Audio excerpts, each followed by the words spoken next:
is here with a new lecture, School of Thoughts, the second part. In our previous lecture, we have studied about the functionalism and structuralism, and now in this lecture, we will talking about behaviorism. Behaviorism was a revolutionary movement. It was promoted by John B. Watson.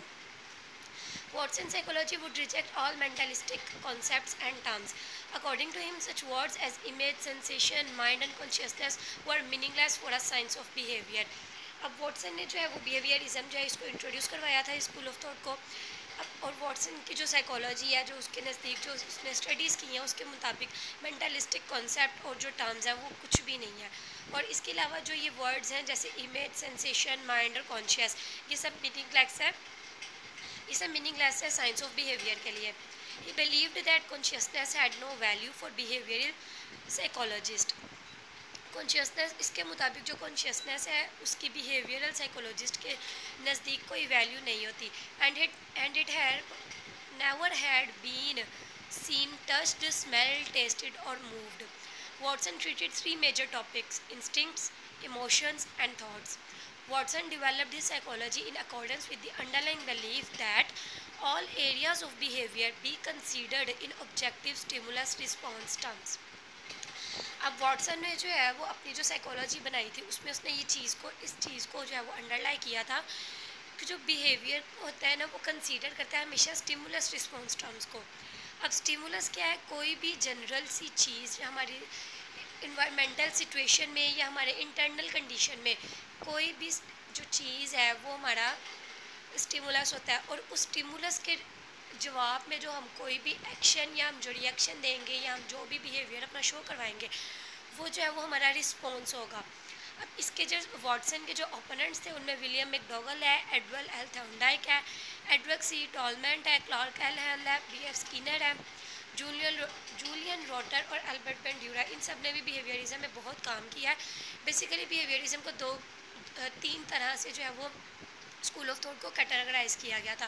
Firstly behaviourism था, secondly neuro behaviourism और thirdly जो है वो social behaviourism है। The next is gestalt school. German protesters focused their attack on Wunder's elementism. They believed that we do not experience things in isolated pieces but in meaningful intent configuration. अब German के जो protesters थे उन्होंने protest किया, उन्होंने इसके खिलाफ जो वंडर्ड के जो एलिमेंटिज़म थी, जो उसकी मूवमेंट थी, मतलब हम कह सकते हैं स्ट्रक्चरलिज्म जो था, उसके खिलाफ इन्होंने जो है वो अपना प्रोटेस्ट किया था। और इनका जो बिलीफ था जर्मन प्रोटेस्टर्स का वो था कि we do not experience thing in isolated pieces. ठीक है कि हम लोग आइसोलेटेड पीसीज पे जो एक्सपीरियंस नहीं कर सकते, लेकिन इससे हम लोग मीनिंगफुल और इंटैक्ट कॉन्फ़िगरेशन जो है वो रिसीव कर सकते हैं।